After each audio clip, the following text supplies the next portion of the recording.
हर बहाने को किनारा कर दीजिए और यह बात ध्यान रखिए कि यह मैं कर सकता हूँ और आप एक दिन जरूर कर लेंगे। दोस्तों नमस्कार। आज हम जानने वाले हैं मेष राशि का जुलाई का राशिफल। आप सभी का स्वागत है हमारे चैनल अच्छे संस्कार पर और वीडियो को लास्ट तक देखिएगा। साल 2025 का सबसे महत्वपूर्ण महीना जुलाई 2025, आज इस महीने को हम समझने जा रहे हैं क्योंकि इस महीने एक नहीं बल्कि 5 ग्रहों का परिवर्तन होने जा रहा है, जिसमें सबसे बड़ा परिवर्तन होने जा रहा है शनिदेव का। शनि ही इसी महीने पर वक्री अवस्था पर आकर के कुछ ऐसी अनुभूति दिला जाएंगे जहां पर लाभ के मार्ग प्रशस्त होंगे।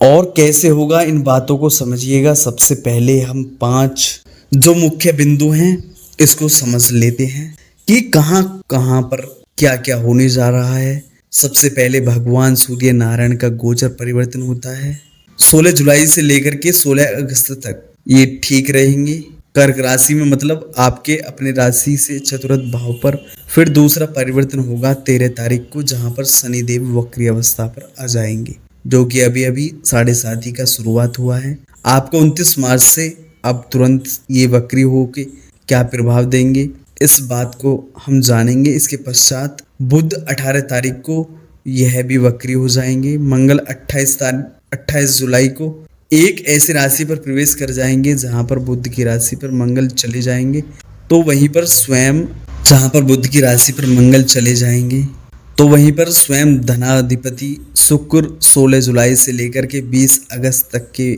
मिथुन राशि पर विद्यमान रहेंगे। दूसरे भाव को छोड़ के अब क्रम बाई क्रम जानते हैं आपके स्वास्थ्य से लेकर के शिक्षा से लेकर के आपके भाग्य और करियर की स्थिति क्या कुछ रहने जा रहा है। आर्थिक परिप्रेक्ष्य को भी आज हम समझने जा रहे हैं। जानिएगा एक चीज, आपके अपनी राशि के जो स्वामी बनते हैं वो मंगल हैं और यही जो प्रथम भाव है, यही स्थान हमारा तन है, हमारा शरीर है और इस भाव के स्वामी पंचम भाव पर विद्यमान है। त्रिकोण का मालिक त्रिकोण भाव पर स्थित रहेगा। इस स्थिति को एक अच्छा संयोग कहा जाता है, जिसके अनुसार हम स्वास्थ्य के दृष्टिकोण से यह महीना हमारे लिए अनुकूल साबित होगा। इस महीने आपका स्वास्थ्य उत्तम रहेगा। किसी कार्य को करने के लिए आप ज्यादा प्रयत्नशील होकर उस कार्य की परिपूर्णता पर आगे बढ़ सकते हैं। दूसरा भाव धन का होता है और स्वयं पता है आपको कि आपके जो धनेश होते हैं वो शुक्र हैं और हमेशा के लिए इस टाइम इस जो पूरे जुलाई के महीने में खास करके 26 तारीख तक शुक्र अपने स्वयं की राशि पर विद्यमान रहेंगे। इसे एक शुभ संयोग माना जाएगा। इस स्थिति में एक ऐसा संयोग है जहां पर आप धन से जुड़े हुए बड़े बड़े कार्य भी संपन्न कर सकते हैं। कहीं धन के आगमन में कोई रुकावट या परेशानियों की अनुभूति हो रही है तो यह गोचर आपको धन दिलाने में एक सार्थकारी गोचर सिद्ध होगा, क्योंकि शुक्र को हम एक संपन्नता से जोड़ते हैं तो कुटुंब संपन्नता भी यहाँ पर विद्यमान रहेगी। शुक्र हमारी वाणी के भाव पर है, वाणी में भी इस समय पर मिठास कायम रहेगा, जिससे आप दूसरों को भी प्रभावित कर पाते हैं। इसके पश्चात हम आते हैं पंचम भाव पर। पंचम भाव पर मंगल केतु और चंद्रमा का संयोग इस महीने की शुरुआत में ही देखने को मिलेगा। हालांकि मंगल और केतु जब एक संग होते हैं तो अंगकारक योग भी बनाते हैं और चंद्रमा जब इस स्थान पर हो गए तो शुरुआती के 1-2 दिनों में यह चंद्र ग्रहण नाम का योग भी बनने जा रहा है, जिसके कारण से एक तारीख और 2 तारीख विशेष तौर पर हमको कुछ मानसिक अशांतियों की अनुभूति भी हो सकती है। अंत में जो आपको उपाय बताएंगे उन उपायों को करिएगा जरूर। मंगल केतु का सहयोग पंचम भाव पर रहेगा। शिक्षा विद्यार्थी में जो विद्यार्थी संलग्न है वह अपनी शिक्षा पे ज्यादा फोकस लगा पाएंगे, क्योंकि मंगल सेनापति हैं ना, सेनापति इस भाव पर हैं, अर्थात आप एक सेनापति की भांति अपनी शिक्षा पर ध्यान दे पाएंगे।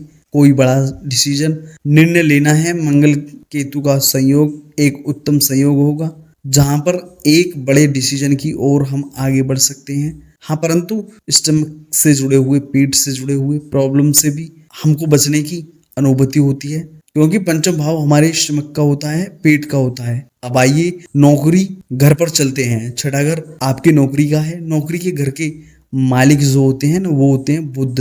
अब बुध का पोजीशन जो है वो चौथे घर पर है। ध्यान रखिएगा, जैसे ही 18 जुलाई का डेट आता है यही बुध वक्री अवस्था पर आ जाएंगे। वक्री अवस्था पर आकर के सीधे ये एक ऐसा योग बनाएंगे कि जहां पर पुनः जिस नौकरी जिस काम को आपने छोड़ दिया है उस पर फिर से काम करने की युक्ति बन सकती है, या वहां से आपको कोई ऑफर आ सकता है। यहाँ पर सूर्य और बुध का योग भी देखने को मिलेगा, क्योंकि सूर्य 16 जुलाई से ही अपने गोचर परिवर्तन के दौरान एक घर आगे पहुंच जाएंगे। जहां पर बुध है वहीं पर सूर्य का आगमन हो जाएगा। सूर्य बुध का बुधादित्य राजयोग बन जाएगा, और यह बनेगा भी कहाँ, तो इन चारों केंद्र स्थानों में, जो चतुर्थ केंद्र के उस भाव पर बनेगा। प्रॉपर्टी से जुड़े हुए कार्य कर सकते हैं। नौकरी के लिए उत्तम सहयोग रहेगा। सूर्य गवर्नमेंट है तो गवर्नमेंट से जुड़े हुए काम यदि कोई प्राप्त करना चाहता है या वहां से कोई डील होना है, यह इस समय पर संभावित होने की प्रबलता बहुत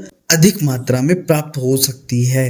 इसके अलावा सूर्य को कहा जाता है तो ये आपके पंचमेश हैं और पंचम भाव के स्वामी अपने से 12वें। इस समय पर संतान अपने एजुकेशन अपने करियर के लिए कहीं बाहर जाना चाहते हैं तो यह योग एक अच्छा और उत्तम योग माना जाएगा, क्योंकि अपने घर से कोई ग्रह जब 12वें घर पर होता है तो दूर की यात्राओं के लिए एक अच्छा सहयोग होता है। इसके अलावा हम सप्तम भाव को देखते हैं। सप्तम भाव आपका बिजनेस व्यापार स्वामी बनते हैं। शुक्र की स्थिति अपने एक और इनकी राशि होती है 7 नवंबर की, और दूसरे नंबर के शुक्र होते हैं। अब ये स्वयं 2 नंबर की राशि पर है, मतलब अपने स्वयं राशि पर स्थित है, इसलिए व्यवहारिक दृष्टिकोण से व्यापार से धन प्राप्ति के योग होगा, क्योंकि यह व्यापार का भाव हो गया और इसके स्वामी स्वयं धन के भाव पर बैठे हैं, इसलिए व्यापार से धन आगमन का एक अच्छा सहयोग, परिवार में कुछ समृद्धि का एक योग रहेगा। जिनके विवाह नहीं हो रहे हैं वो हो सकते हैं इस समय पर विवाह की संभावना तेज हो जाए। कोई अच्छा सा इनके लिए रिश्ता की प्राप्ति भी इस महीने हो सकती है। भाग्य भाव के स्वामी देवगुरु बृहस्पति हैं। बृहस्पति अपने स्वयं की राशि को देख रहे हैं, इसलिए कहीं से भी भाग्य कमजोर नहीं है, भाग्य हमारे साथ है, क्योंकि गुरु की दृष्टि नवम भाव पर है। जो विद्यार्थी उच्च शिक्षा प्राप्त कर रहे हैं अनुकूल योग है। जो बाहर जाकर के अपनी शिक्षा प्राप्त करना चाह रहे हैं उनके लिए भी अनुकूल योग है। यदि हम कोई धार्मिक यात्रा का फिर विदेश से जुड़ा हुआ कोई कार्य करना चाहते हैं तो गुरु की दृष्टि भाग्य पर है, अर्थात ईश्वरीय कृपा हमारे भाग्य पर मौजूद रहेगी। कैरियर भाव के स्वामी शनि देव, और अभी हमने कहा ध्यान दीजिएगा कि शनि 13 जुलाई को ही वक्री हो जाएंगे। अब 10वें स्वामी इस समय पर 12वें घर पर गए हुए हैं। स्थान परिवर्तन का योग बन रहा है। 12वें घर पर शनि का होना हमको खर्च से जोड़ा, खर्च की अधिकता, भागम भाग भरी स्थिति, यह सब कुछ हमको शनि प्रदान करेंगे।